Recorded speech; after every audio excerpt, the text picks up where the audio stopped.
Welcome, everybody, to Rutgers Center for Chinese Studies, or RCCS. My name is Tao Jiang. I'm the RCCS director.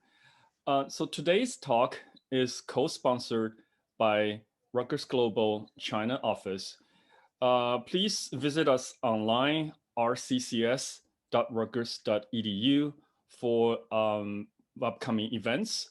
And also you can follow us on Facebook, facebook.com/RutgersCCS. I'd like to introduce my colleague, Joseph Harroff, as the guest speaker for today's China Lunch Hour forum. Joseph Harroff received his PhD in comparative philosophy from the University of Hawaii in 2018 and a master's degree in Chinese philosophy from Shandong University in 2008 in China. His research explores creative interpretive horizons made possible for ethical and political theorizing via methods of responsible cross-cultural contextualization as philosophical translation. He currently teaches philosophy, religion, and Asian studies related courses at Rutgers, Penn State, and American University. So the title for today's presentation is Translating Tianxia, Confronting Sinophobic Narratives and Reimagining Cosmopolitan Ideals. Joe, take it away. Yeah, thank you, Tao, for the kind introduction and for the opportunity to speak. And like in a recent kind of email you sent out, these are uncanny and daunting times. And so it's nice to still have the kind of reassuring feeling of getting really nervous before I talk in front of kind of prestigious colleagues and friends from afar. So yeah, the kind of comfort of being unsettled in a kind of more traditional way. Okay, so yeah, I'm this talk I'm going to there we go. Be talking about a project that I recently kind of completed, translating a work of political theory from a contemporary Chinese philosopher, Jiaoting Yang, on the kind of contemporaneity of Tianxia and its relevance for thinking about kind of our current ensemble of global problems and predicaments. But I thought I would also, people keep coming in. Yeah, so should I? Yeah, there we go. Take a moment. Don't worry, I'll deal with it. Yeah, thank you. Oh. Yeah, so the doorbell. But I guess I'll begin because I well, I can't click anymore. Okay, there we go. In talking about kind of why I wanted to talk about confronting Sinophobia as well. I think when I decided to maybe give such a talk, because I think I was getting kind of bored at home and not having a chance to kind of have these opportunities to share thinking and then have Q&A, have conversations, right? At that time, there was an exceptional kind of heightening from the highest places in kind of the United States government, but also kind of culturally, I was feeling it as well. This kind of China bashing, and not just in the form of kind of Chinagate conspiracy theories, but also hearing about Asian Americans being and around the world, people at the brunt of kind of xenophobic and xenophobic attacks, and so I thought I could maybe at least attempt to intervene in that space by challenging such narratives, and then also talking about like what's at stake philosophically, right?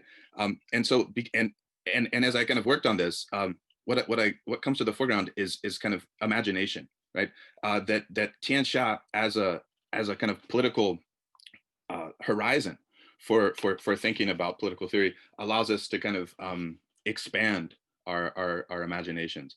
And so I begin with like the historical, this is a Korean map from the Chosun dynasty, and the importance of imagined geographies, right? Like, so you see here, the 4 C's with Zhongguo, the kind of central states, right? This pluralization of China as a focal state, you know, and surrounded by various kind of this, as you can see, a kind of whirlpool model that emerges out of a Tianxia kind of order. And then comparative metaphysics, so I begin with pictures, and then we'll kind of get to text. Comparative metaphysics of persons and political communities. This is also a Korean. This is from Tuigui, a kind of new diagram for the heavenly mandate, Tianming. But I think like thinking about kind of both subliminal and kind of more spotlighted kind of aspects of consciousness and moral psychology, and its relationship to what I'm going to call a ritual community of interpretation, as being kind of situated within this kind of emergent, deliberative, and processual notion of Tianming as a heavenly invoked order, right? So Tian not as some kind of superordinate kind of, you know, a priori source of value, but as a kind of ongoing historicist and emergent community of inquiry and interpretation, and we'll kind of get to that. And so the talk I'm going to give here has kind of three parts, beginning with the Sinophobia, and then translating Tianxia and kind of some issues that arise there, and then kind of where I'm headed, the importance of cultivating a radical moral and political imagination in an era of accelerated and intensified global crises. And you know, since I'm trained as a philosopher, right, in China and in Hawaii, and in Indiana, you know, before that, like I feel like I should have an argument, right? So and also here, it has premises and even a turnstile, right? So a conclusion, right? And so I think if we take Tianxia as method, we can then kind of, one thing that we can do is be moving from a kind of methodological individualism in various social sciences, you know, political science, economics, international relations theory, et cetera. And move towards more of a kind of dynamic notion of sharing risk and collaborative ways of resolving conflicts, and you know, global problems at scale. And then also, secondly, kind of moving away from ontological discreteness, like the notion of the foundational individual as the bearer of kind of rights discourse, to a more kind of relational conception of persons, where we think about flourishing communities and optimizing relationality. And so also getting away from the kind of, I mean, we'll see in kind of Zhao's version of the Tianxia system thinking for the present, Zhao Tingyang's version, like we don't have to give up on nationality or nationalisms, obviously, like that would be naive to think that we could get beyond it. But as a kind of horizon for our best efforts in imaginative thinking, we can, to some degree, bracket our nationalism, right? And particularly imperialist forms of that, imperialist hegemonic forms of nationalist agendas, and get more towards a kind of compatibilist universalism. And then the conclusion is like, I think what this kind of perspective shifting, you know, set of discursive practices allows for is an expansion of our political imagination towards a more kind of convivial cosmopolitanism, and without having to kind of be on the right side of an ideological you know, purity battle, right? That like obviously, you know, anti-imperialism is central, but not not from a definitive kind of you know, dialectical materialist kind of scientific ideological purity, right? Like that we can let, you know, we can pluralize our kind of political theorizing.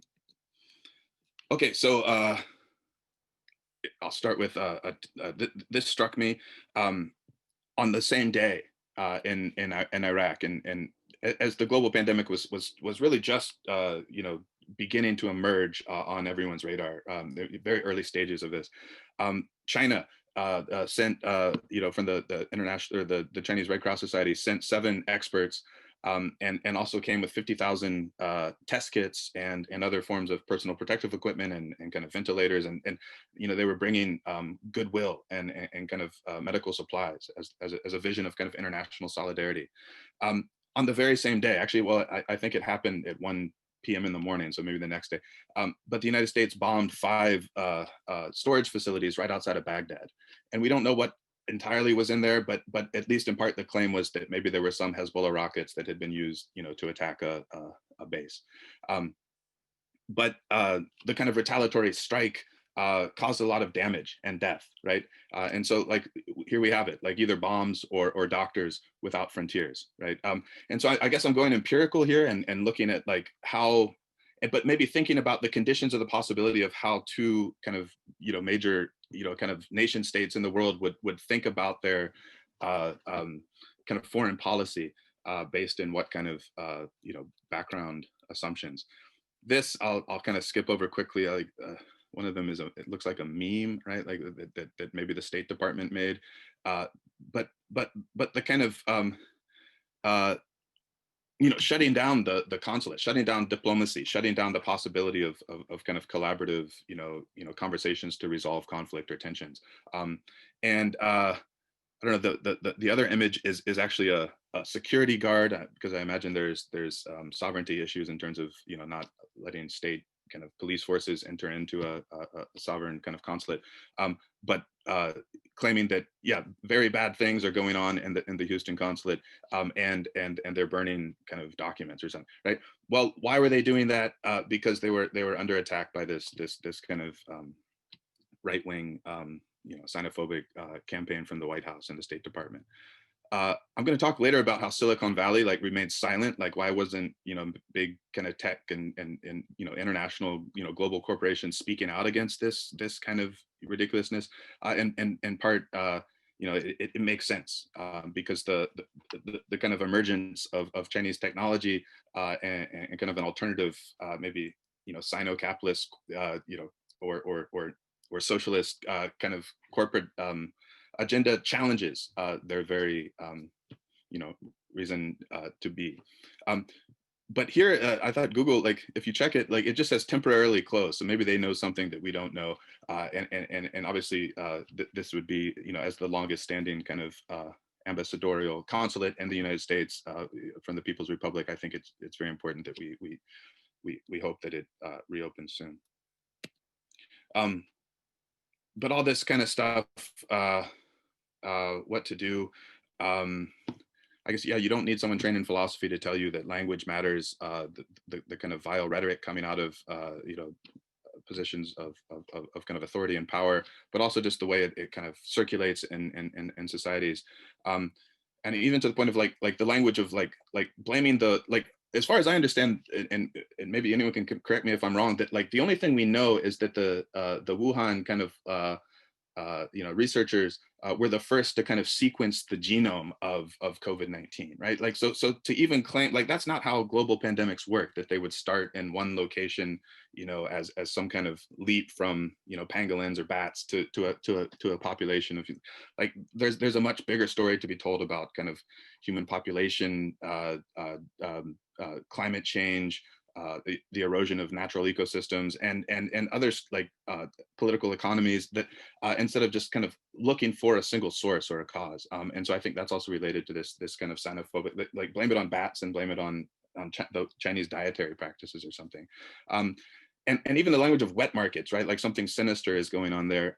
Really, that's like, if you've lived in China, that's called a farmer's market, right? And that's where we go to get our vegetables and our dinner. And so the way that this gets kind of circulated is really disturbing. I thought it was interesting that someone before the pandemic outbreak had written a book or an article describing, that President Trump as an orange virus. But anyway, like back to this, like I think xenophobia takes the form of a kind of double demonization. Like it involves both Orientalism and anti-communism, like in its present form, right?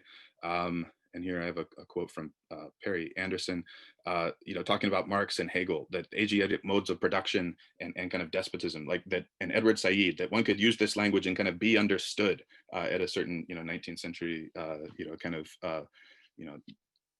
temporalization of Europe and kind of Asian identity formation.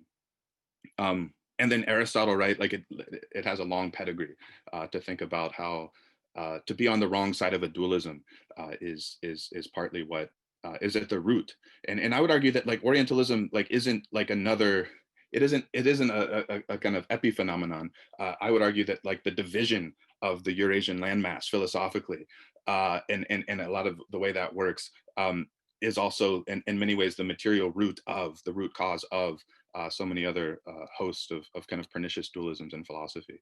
And then anti-communism, right? So here's the 1955 kind of China Africa summit in Bandung, and then pictures of high-speed rail and 5G internet, the new Silk Road, the Belt Road Initiative, right? That like new technologies and new forms of kind of integration, to connect, Beijing and Frankfurt in a matter of hours with high-speed kind of rail, and also like what 5G kind of broadband spectrum internet can do in terms of integrating a global economy and having an alternative to business as usual kind of neoliberal models of, it's hard to call that development when it is so destructive.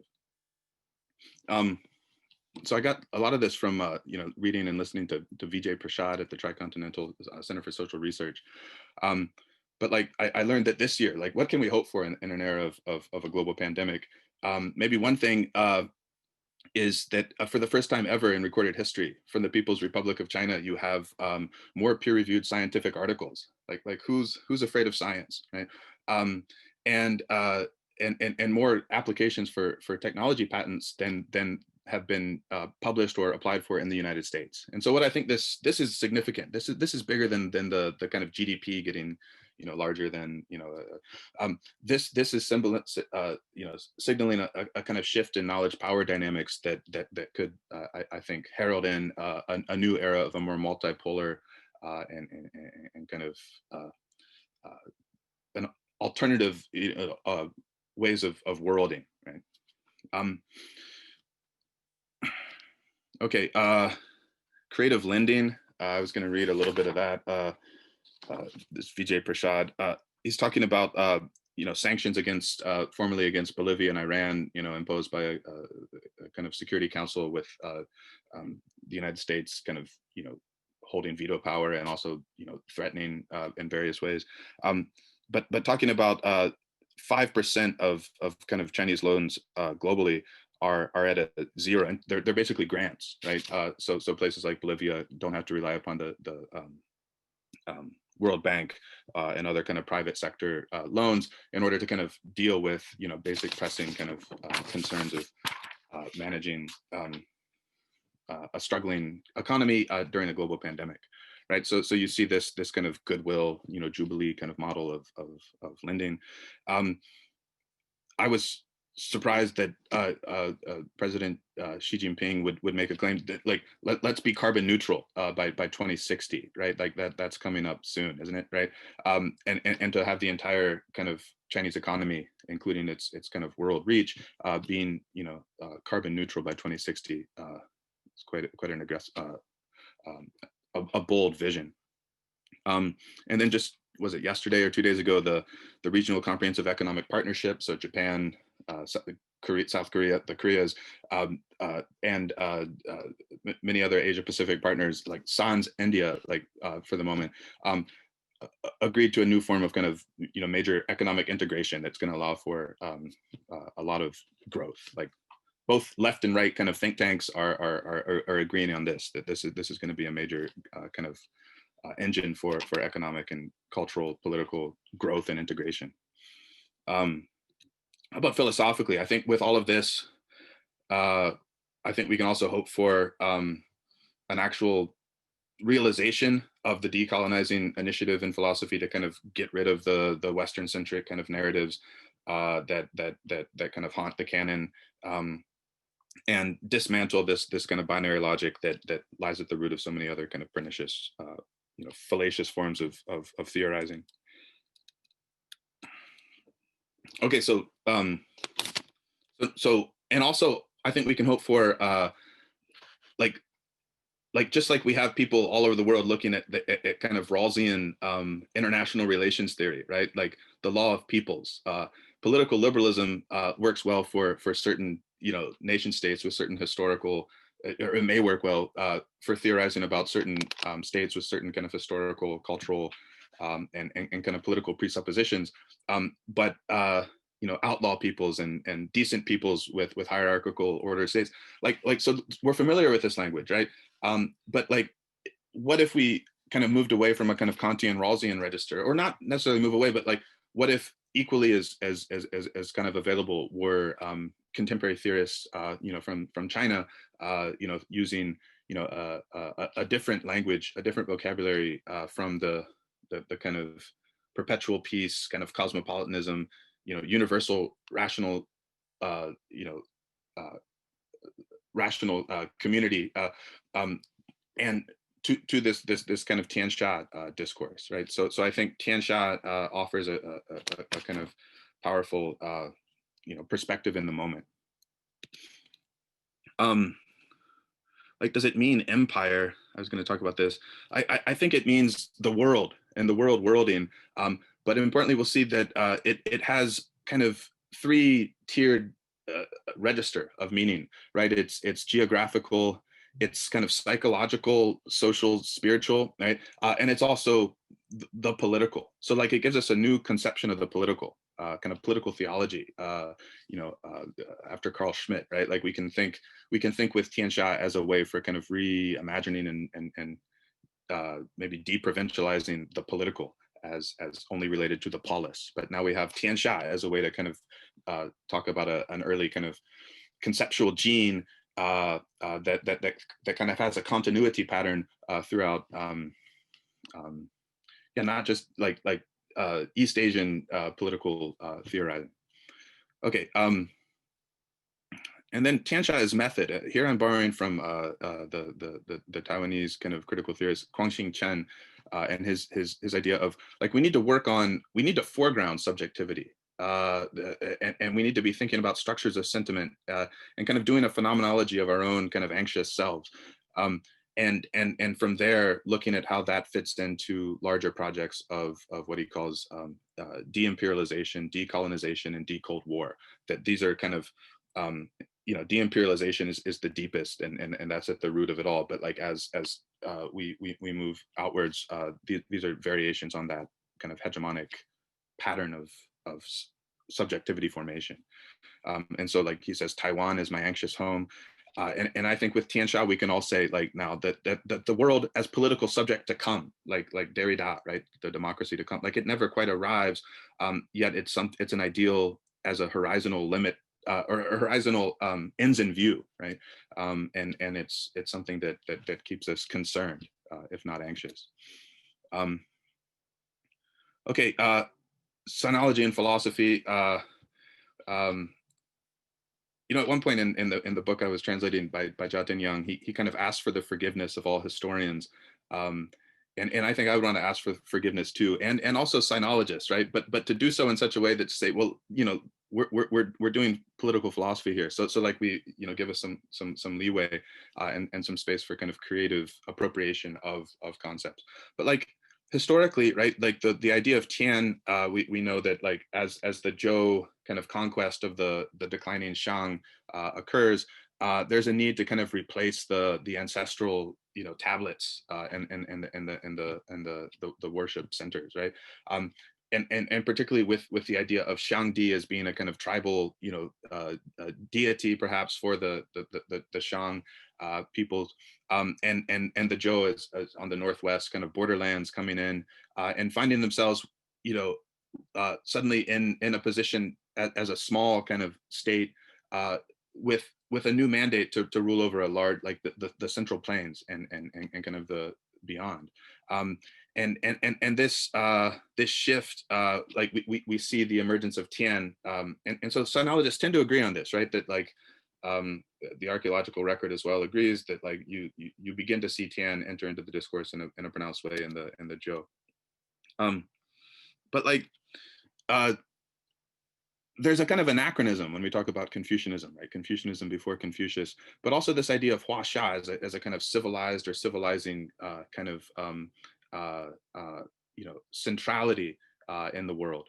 But like, if we look at what it like the idea Tianxia, that it doesn't appear that much in the archaeological record or in many of the texts. Like you see, it goes from meaning something like public opinion in the Zuozhuan. I'm borrowing some of this from Yuri Pina's his work.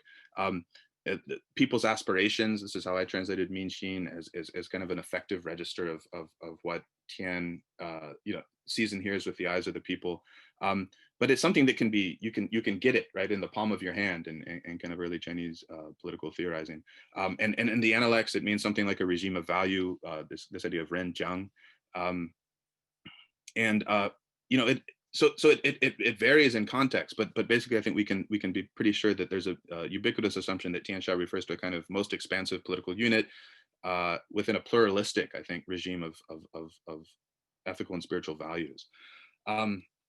And so what's at stake here? I mean, one could claim that like what some theorists are doing, like enter Zhao Tingyang, right?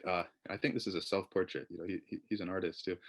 What thinkers like Zhao are doing are kind of looking at historical junctures, critical historical junctures in history, and looking for imminent patterns of transformation, right?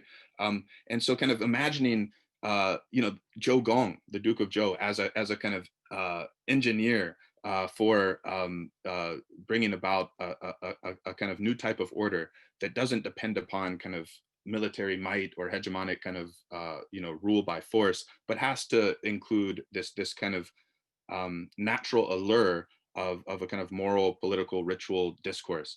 But looking at that is like there was no other choice. There was no way that the Zhou were going to kind of survive or have continuity if they didn't come up with a kind of innovative method for achieving order in the central states, and that they had engaged in this kind of whirlpool stag hunting in the Central Plains to like throughout Chinese history as kind of border peoples or kind of wanting to emulate this kind of Huaxia civilization and becoming part of it, being absorbed into it, and then the many becomes one, and then the one returns to the many, and on we go. So like Zhao says, China is a story, but Tianxia is a theory. So like we have Chinese history, but we shouldn't like one theme that comes up quite a bit in the book is like we shouldn't equate the two. We shouldn't limit. Like in the same way, we wouldn't say, the United States is a story, but kind of the law of peoples is a theory, right? Like John Rawls shouldn't be like held accountable for all the human rights abuses that the United States is carrying out in the name of human rights, right? But like there's no other choice really for Zhao. Like he thinks that like we've entered into a critical juncture in history where like looking back at that kind of conceptual ensemble of practices and ideals of the Zhou. And that's why I was talking about the anachronism, right? Like, so if we look at the historical record and some of if we do some textual analysis and listen to archaeologists, it seems like it's largely kind of spring and autumn. It's the Confucians, right? Looking back and kind of imagining this historiography. But I don't think that takes anything away from the idea that, yeah, that there still was this kind of project that needed to be carried out to be looking at how you could achieve a kind of ritual federation of good order without appealing to kind of hegemonic dominance.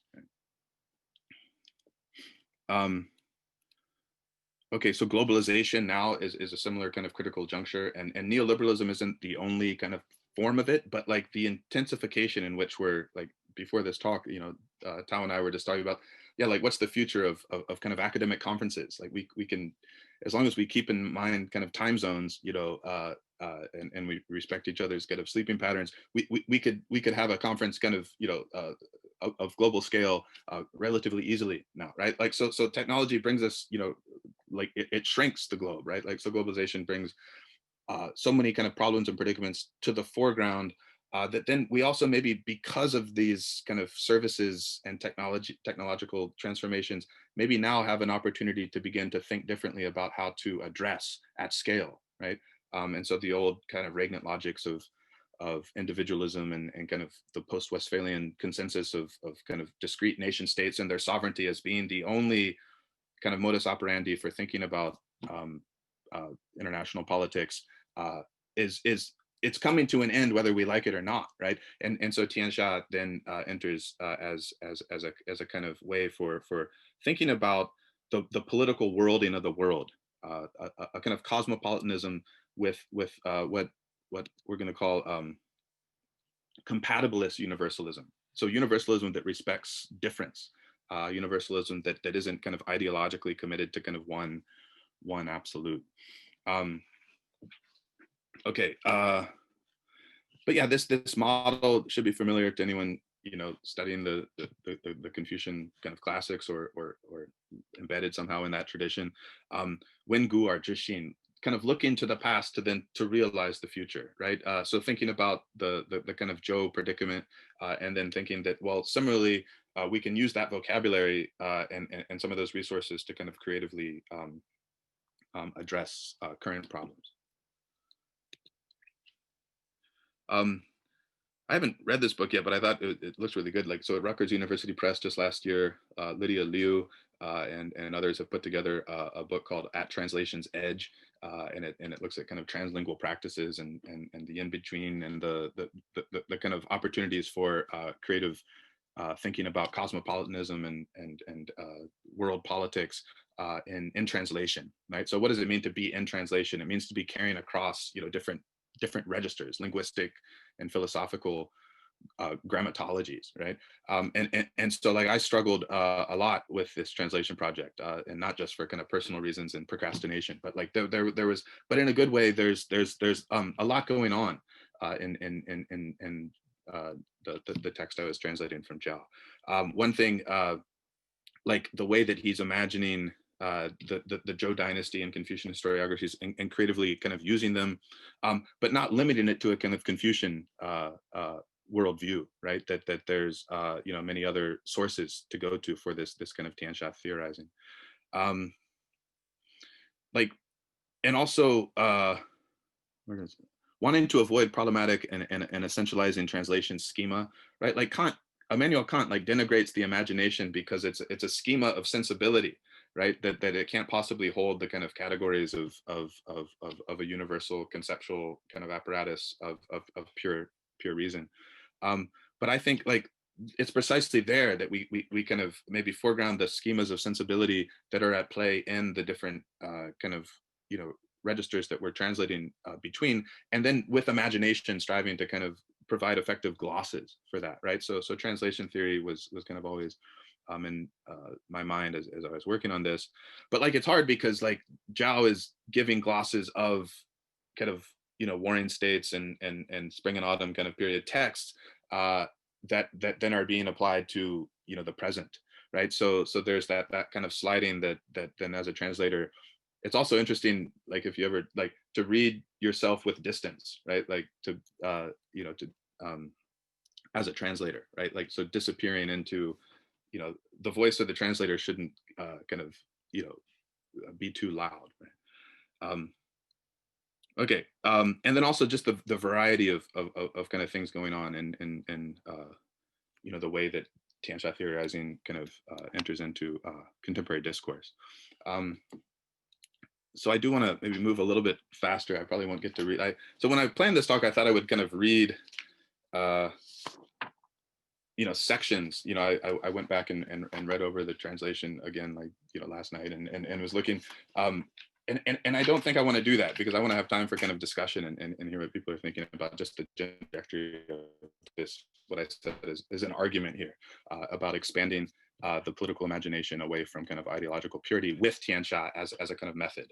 And so one way to kind of dismantle xenophobia is, you know, in philosophy, because I guess, you know, back to that first part of the talk, it's not just in the realm of kind of the political, but I think it enters into the academy and it enters into kind of philosophical tradition. But like this idea that there's no outside. And so maybe I will read a little bit of this one. This idea of a compatibility.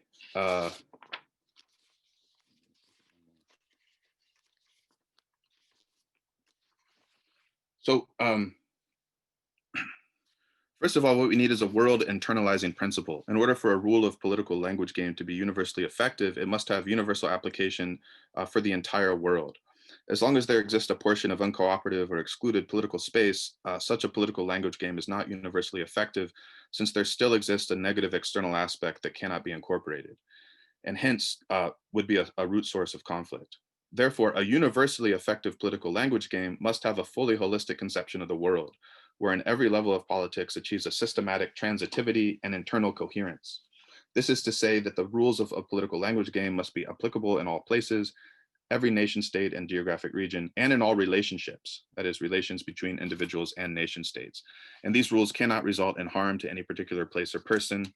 Otherwise, there must still remain the roots of an insoluble conflict. Without a doubt, the world will always give rise to conflicts. This is a fact of life. So a totally harmonious world is an impossibility.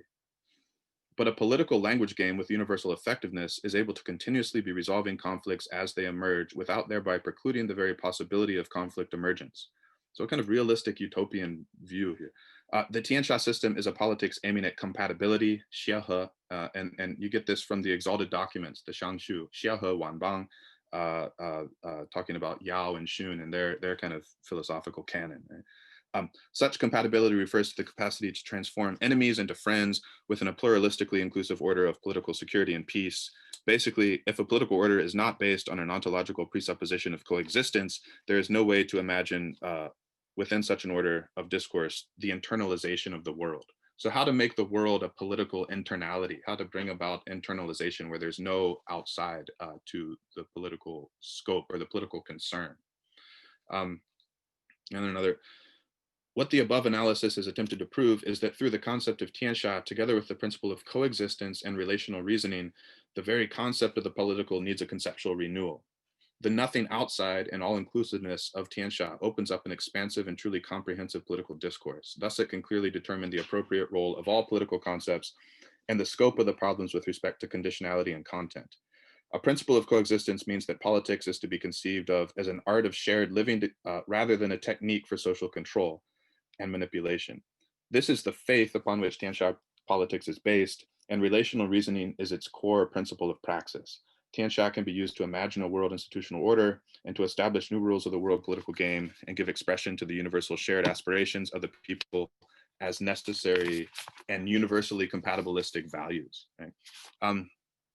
Okay, and so I was going to read more of that, but I think that like get the book when it comes. I think it's scheduled to come out in June or maybe earlier. I'll have to see, but it's at the galleys, right? So I won't keep reading.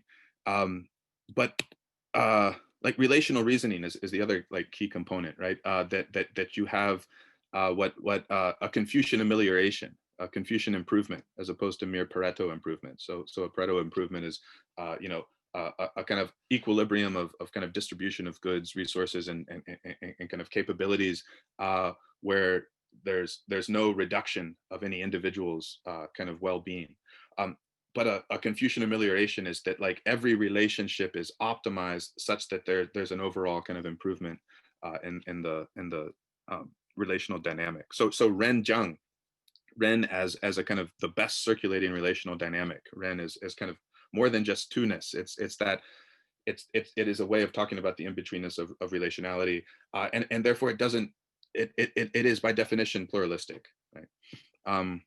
But this shifting away from like the methodological individualism and social science, like gets us away from these kind of insolvable, predicaments, the free rider problem, the tragedy of the commons, the prisoner's dilemma. Like game theory with Tianxia is really interesting, right? So if we use a kind of relational reasoning, which just like we'll see, it's argued that just as like we don't need to give up on national interest or thinking from the standpoint of nation states, that internationalism and globalism, right, like as a kind of Tianxia all-inclusiveness, doesn't actually negate its kind of previous kind of iteration, right? That it's like the great learning, right? That you have these nested kind of webs of expansiveness and concentric circles that like Fei Xiaotong and From the Soil, that egocentric webs of relationality.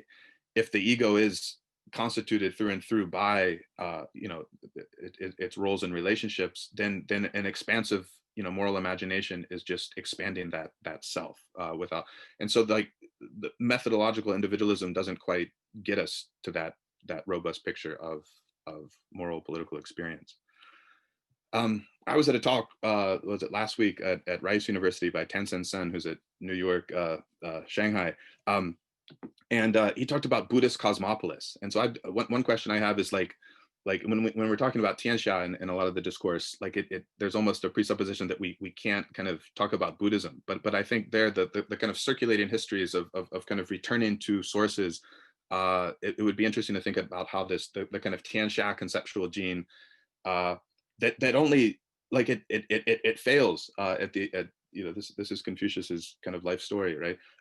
But why did it fail? The argument is that it didn't have the kind of material economic resources to kind of do the work of a kind of playing a supervisory role in the political for a federation of pluralistic kind of states, right?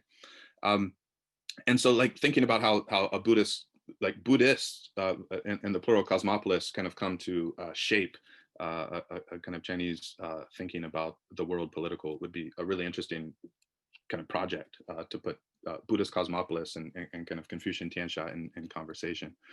So I'm going to move a little faster, I think, because I want to have time for discussion. I don't want to. It's the lunch hour. I wish we could, have lunch together.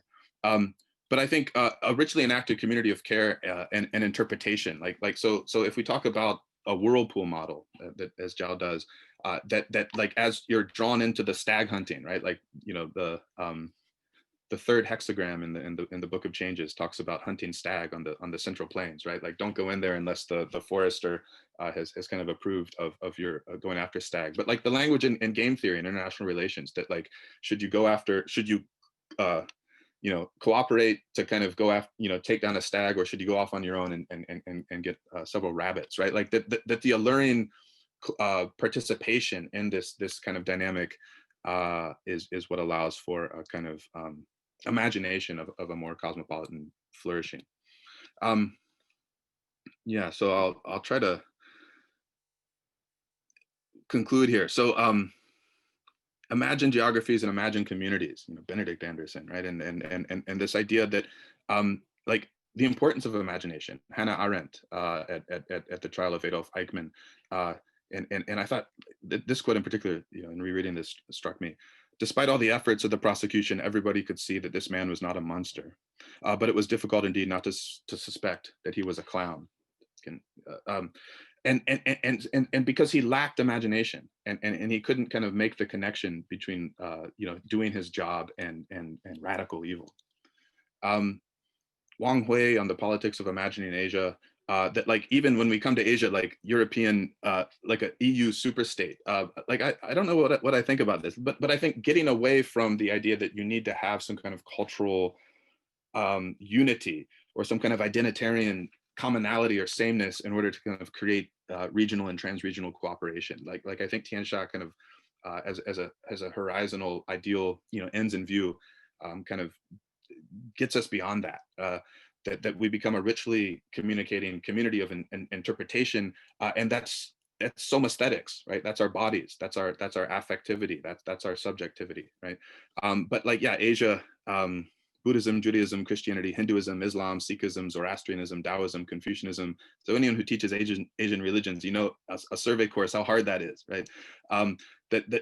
These all emerge in Asia. So how do you cover it all? How do you kind of and even the idea of Confucian Asia doesn't quite get China, right? Because of the radical complexity. And so we need to have a kind of flexible and pluralistic imagination when working with these ideals. Here, I won't read all of this, but like I was reading Richard Rorty again in Philosophy and Social Hope, and like replacing hope with knowledge. And I think like a knowledge-weighted democracy, what Zhao Tengyang calls a smart democracy, is a good idea.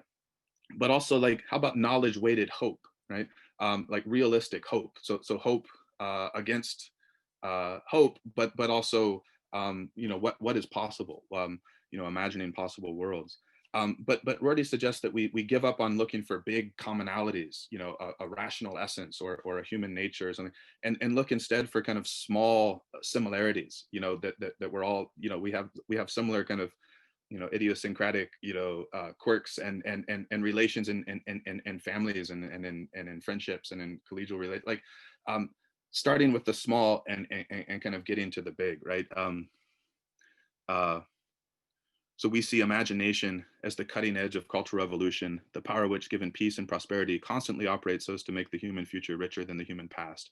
Imagination is the source both of new scientific pictures of the physical universe and of new conceptions of possible communities. It is what Newton and Christ, Freud and Marx had in common, the ability to redescribe the familiar and unfamiliar terms. And so I think Tianxia as a horizon of interpretation lets us kind of redescribe the political in unfamiliar terms, right? Because the new historical juncture is not the same as the Shang-Zhou transition. I get the irony of using a self-avowed ethnocentrist, a postmodern bourgeois liberal, to talk about realistic utopia. But I also like the way that Rorty uses the language of we pragmatists, right? Like that he's performing in his theorizing the kind of expansive growth of a community of interpretation. Like, get on board with this, right? And we can. So this passage in the analytics, like Li Zhiyong Hewei, Xianwang Zhidao Siwei Mei Shao Da You, right? Like, so the starting from the small and getting to the big, like this idea of Li as a kind of patchwork of small like similarities that take on huge significance. And so again, like Asia as method, starting with structures of sentiment, right, and starting with our own kind of anxious subjectivities and working together to kind of cultivate a larger web of interpretation.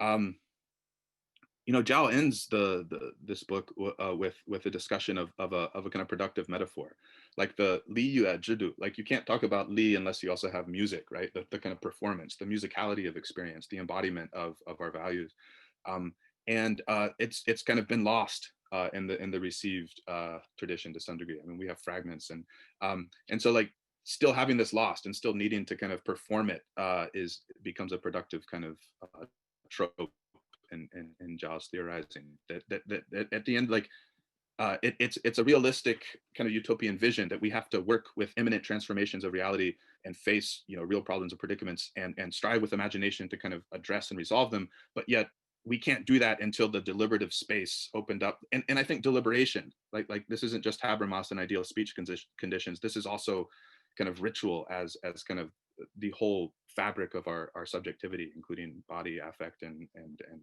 relationality. And I think this is the last slide, so I'll stop. So if we reimagine an all-encompassing geopolitics with Tianxia's method, we don't have to like give up on many kind of post-colonial forms of nationalism. Like, not all nationalisms are created equal, right? And moreover, we can kind of do away with ideological purity politics. Like we don't have to get it right. We can get on with it, right? Like, and we can, you know, look for more greater, you know, and kind of intensive forms of solidarity around the world with people who share our values, those small values, right? And so I guess, you know, I was going to read the quote about that we have to, there has to be kind of concrete plans of approaching world problems at scale.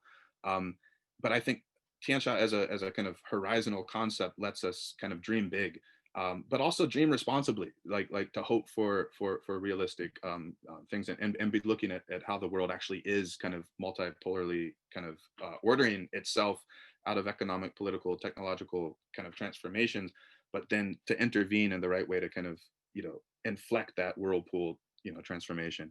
And so, yeah, I just end here. It's like, wouldn't it be like vaccines are coming out, right? And so like one obviously global, you know, predicament we're in is the pandemic. And it appears one problem is that there's not enough kind of dry ice, you know, at scale to kind of transport because they're genetic kind of based vaccines. And so if the RMNA or whatever changes in transport, it's basically useless. And so there's a lot of problems of logistics that need to be addressed. And, you know, countries like China, Cuba, the state of Kerala in India, a lot of Vietnam, a lot of socialist countries get international solidarity, and they're sending doctors and supplies around the world. But what about kind of the rest of us, like Europe, the United States, like North America? You're not hearing about like Doctors Without Borders, making a big impact around the world. And you're not hearing about like governments coming together and saying like you can't close this off, right? Like you can't build a wall to keep out a pandemic, right? So there has to be a kind of global at scale response. And I think, yes, using budgets wisely to kind of spend for health and kind of caring infrastructure, because there's a real crisis of caring, and I think you see that in the way that we're, countries are being disproportionately affected by the current crisis that we're in. Okay, so I'll end there, and hopefully we have time for some discussion. Thanks for your time. Well, thank you for that really rich presentation. So we have a bit of time for questions. If anybody wants to raise a question, you can either put it in the chat room, or you can just unmute yourself, or you can use raise the hand, whichever way you find comfortable. Then I can either relay your question, or you can raise the question yourself. I do have the first question. This is from somebody who put it to me in the chat room. This is from TK Chu. The question is, Tianxia is a unipole concept, and democracy, namely Western democracy, is a competing duopole concept, which in its evolution has become regime change for those who do not join. How these two concepts can be metaphysically proven not contradictory? That's a interesting question. I guess I would answer with a question. What do we mean by unipole? I mean, I guess like so Tianxia has this kind of accompanying kind of metaphysical background, and we can kind of cherry pick, right? Like if you want to be critical, which part of a kind of Chinese metaphysical, or maybe just say Confucian set of kind of thinking, right? Because I began with a Korean Confucian diagram of the new Tianming Tu. I would say like the idea of Tian as a kind of not superordinate kind of source of values, but as a kind of immanent transcendence, right? Like in a processual natural experience, an ecstatic naturalism, right? And also the idea that like, isn't it a Wuji or Taiji, right? That you have this kind of dipolarity of the kind of non-polarity that allows for kind of non-dual thinking about relationality and subject positionality and so forth. But yeah, the point about regime change being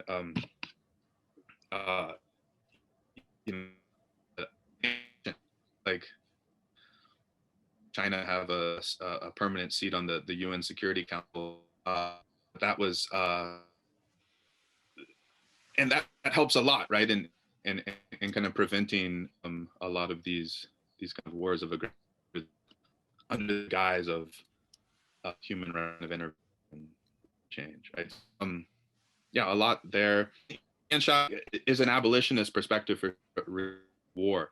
Like you can't be using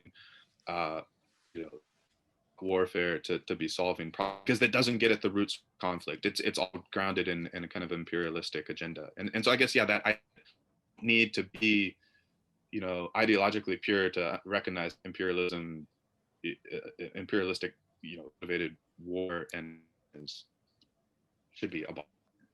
Professor Jiang, this is TK Chu. May I clarify my question? Sure. Yeah. I'm paraphrasing it. Democracy with a competing duopole, it's completely in agreement with the Chinese thought of yin yang. Okay, you can use it positively, you can use it negatively. But it's a force, it's a real force from the duopole. Now, No. What do you mean by duopole? That was opposing, Joseph's question. Opposing. That there's yin, there's yang, there is a tendency when two things are not the same, they want to transfer to each other. This is valid in all the theories, in nature, in human being. Let's take this accepting it as at least accepting my premise here. Okay, this is democracy.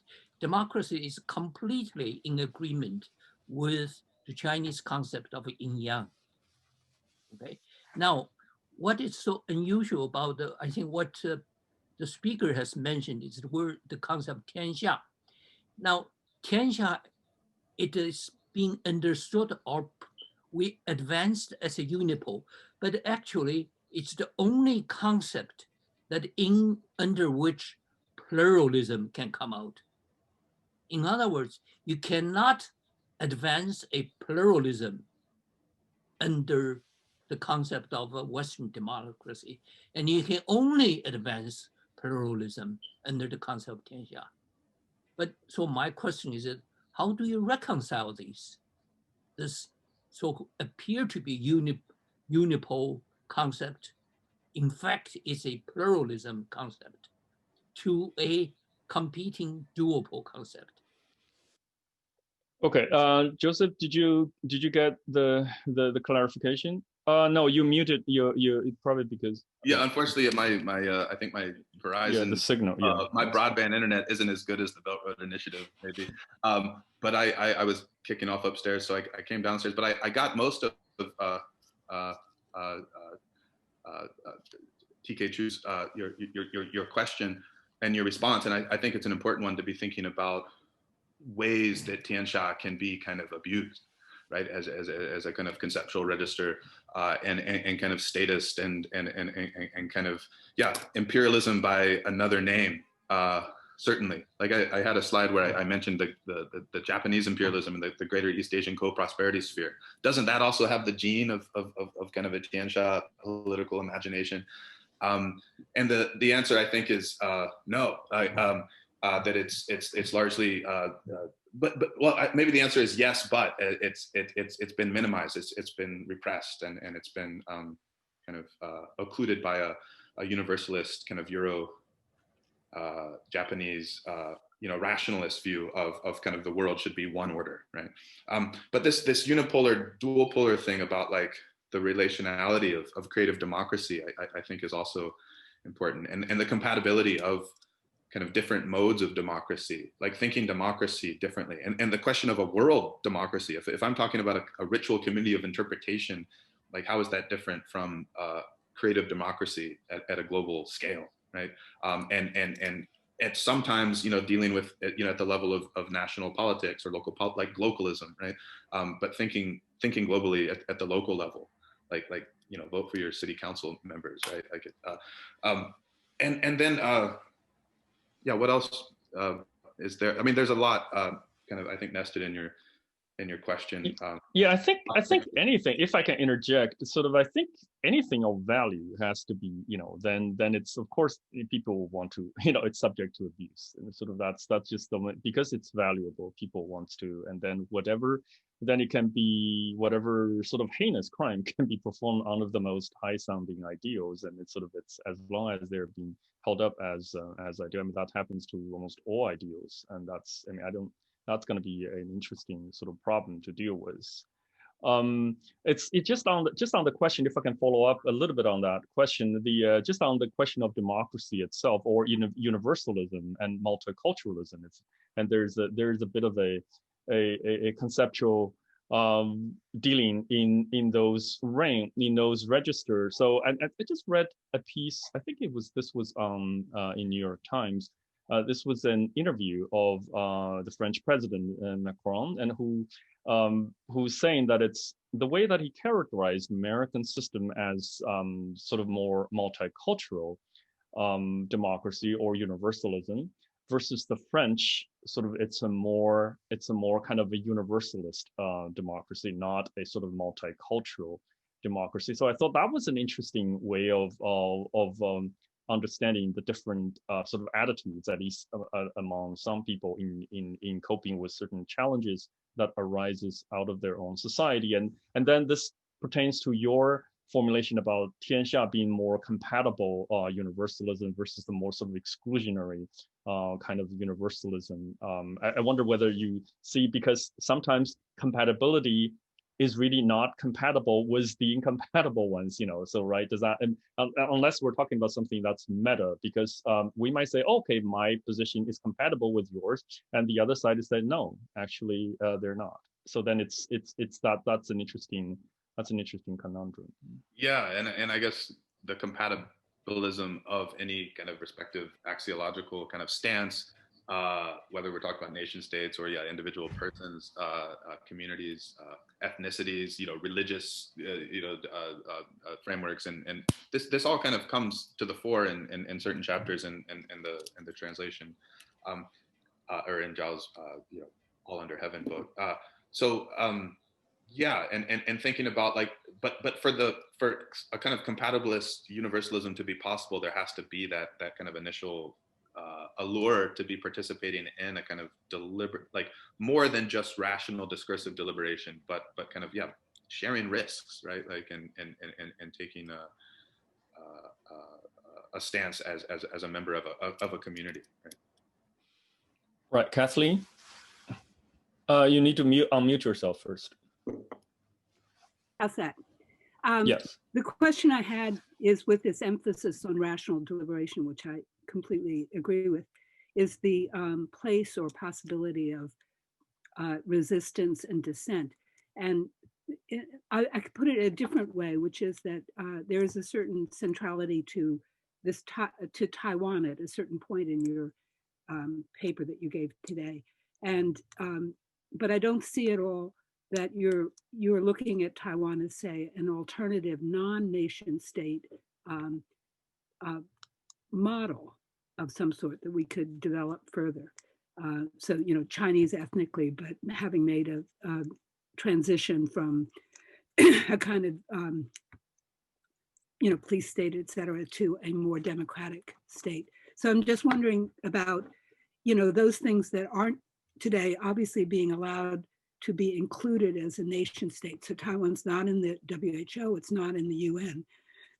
Is there some way in which your model that you're talking about overlooks some of the creative and positive ideas that come from those that are left out or those that resist integration? That's the question. Thank you. Yeah, that's a big question. I mean, the reason I was, I guess, incorporating Guangxing Chen's Asia as method approach is because I'm kind of building upon this idea of Tianxia as method, right? Right. Asia is an abstraction, right? Asia as a kind of European imaginary as kind of otherness, Yeah. So Asian studies in Asia is not the same thing as Orientalism in Europe. And seeking kind of pan-Asian kind of solidarity, the Bandung Conference in 1955, like these moments of seeking kind of solidarity that go beyond nation state logics and imperialistic logics. So part of and so Guangxing Chen actually he's reticent about giving up on the idea of and so he's looking back at his previous theorizing, I'm not sure exactly when, but not too long ago, and he's, when he was, I guess, a younger theorist, he said that there's no way that this problem can be resolved, the kind of cross straits kind of mainland Taiwan, because it's so caught up in the modern imperialist based hegemonic logic of national sovereignty and national state identity. And so he said, therefore, and finding an ally at Tsinghua University and Wang Hui and the New Left, and saying, yeah, let's get rid of nation states entirely. We have to kind of evolve beyond that kind of Cold War and modernist logic that's really at the heart of that.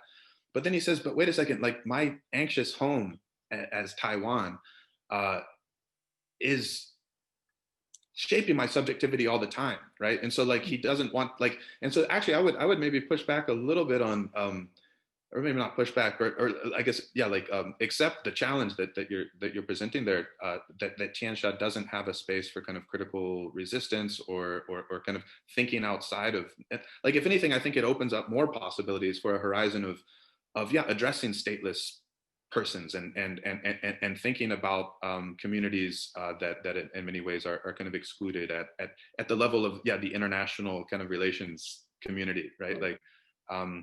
And so Tianxia because it has no outside, yeah, everything is included. But like, yeah, the danger is, yeah, you don't want that to become a kind of recipe for authoritarian universalism. This is compatibilist universalism, right? So there has to be a kind of, way of ritually approaching that. And actually, I mean, I don't want to sound like a propagandist for anybody, but like, I was reading the Belt Road Initiative again in preparation for this, and like the way Taiwan is kind of dealt with it, it's kind of impressive, right? To be able to kind of skirt around the issue, but also kind of respectfully incorporate an entire kind of population and an economy and a culture and a history, right? And so I don't want to like not I guess I was surprised by just a little bit of tact there, right? Like and maybe that's setting the bar too low, but yeah, like somehow that these problems need to be situated in, like I said, a kind of ritual framework, and yeah, maybe like so going back into these ancient texts and finding historical junctures where there was a creative resolution of kind of interstate rivalry, or like and seeing what you can kind of apply to the present, right? Like that's the method. But yeah, like I don't, in many ways it doesn't make it any easier, but I think it opens up the space for kind of radical hope and a responsible political imagination. But also dissent, or not. Dissent from whatever people take to be universal, but actually isn't. Yeah. So this is the question, right?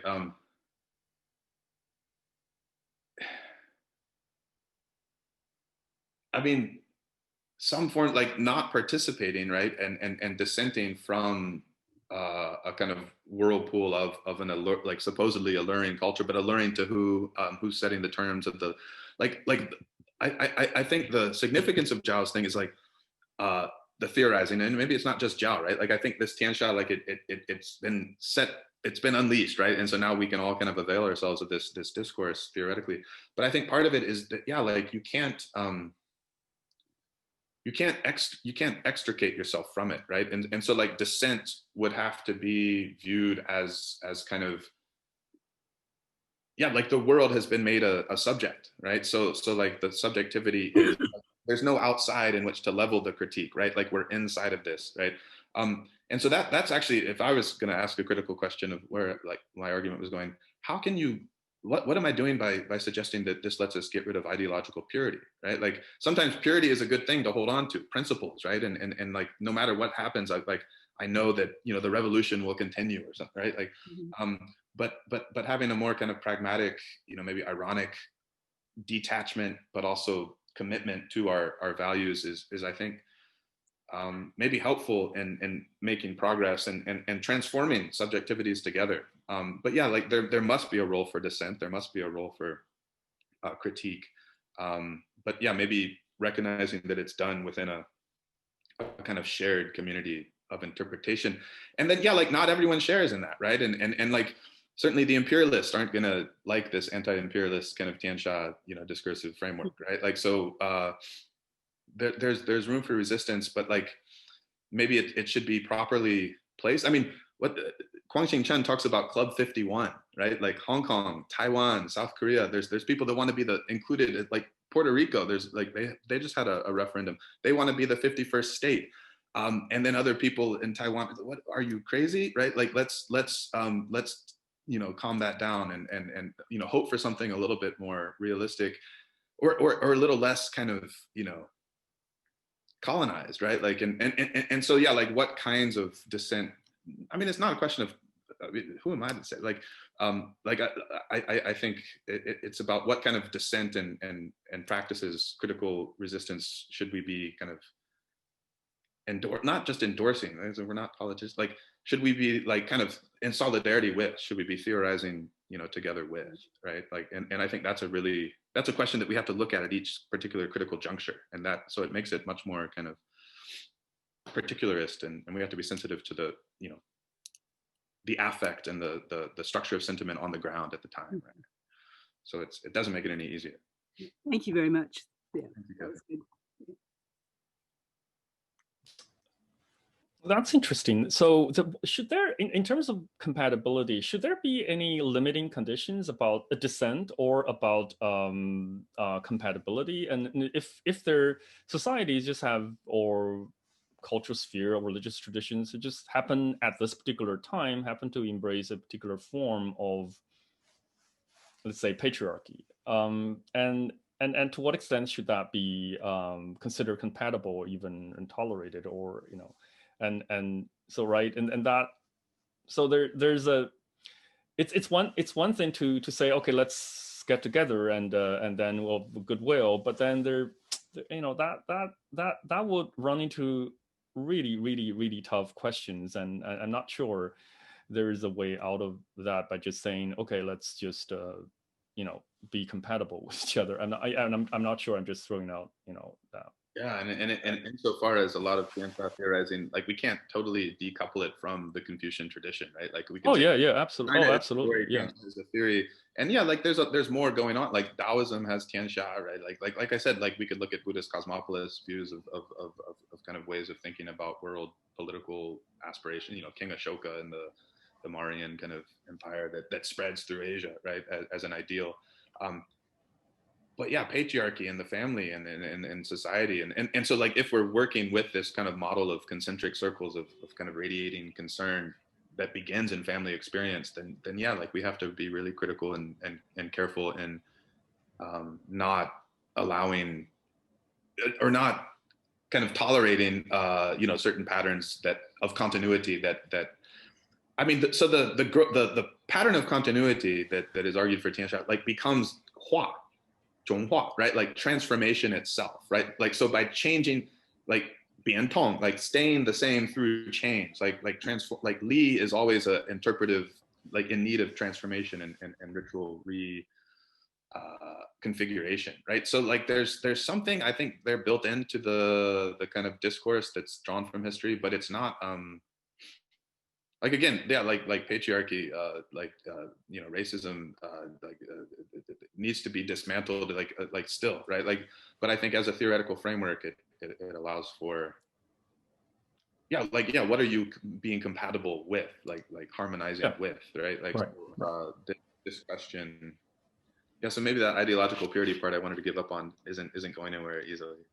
No, it's no, yeah, it's I mean, there's the reason for, I mean, there is a certain attractiveness of of the ideological purity, at least as a way of positioning ourselves and as goals, even if it's not constitutive, that it's regulative, right, to use the Kantian frame and sort of understanding our the where we're going.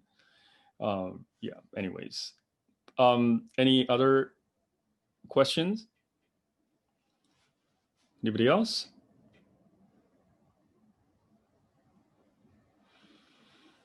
All right. So if not, TK, do you want to?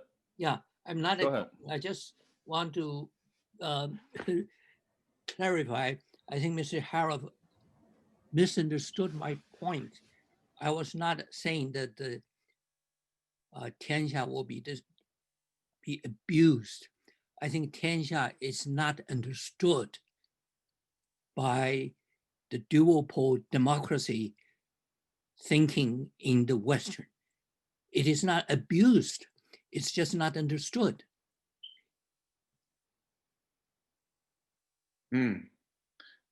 So okay, yeah. So I because when you were asking your question, part of my internet was kind of spritzing out. So yeah, that's important, and that's kind of one reason I took on this translation project, is to give it a fighting chance of being understood. I hope that like who's going to read this, who's going to take the time to think about contemporary kind of political philosophy coming from China, thinking about world problems, right? Like an alternative, thinking otherwise about the world political. And then insofar as it's not understood, it's not given a chance, So yeah, like xenophobia at the level of political theory, right? And so yeah, I hope that's part of it, is just making this, letting it be translated, right? And that's challenging, right? Like, insofar as it challenges so many of the kind of central assumptions of like kind of monotheism and imperialism and you know, sovereignty and things that are so deeply ingrained, whether we're in a secular or religious kind of register. And then yeah, Tianxia coming from a different conceptual horizon. That's the goal, is to allow for the possibility of understanding, and then yeah, it's performative, right? So we have to kind of engage in this deliberation and see where it goes, right? So I guess we're doing it right now, right, together on Zoom, right? We're making a space for understanding, you know, Tianxia on a global scale. A good Okay. Chinese. Okay. Okay. On that note, let's thank Harroff for this really rich presentation, and thank you all for the Q&A and for participation. Thank you, Da. Thank you. Thank you, everyone. Yeah.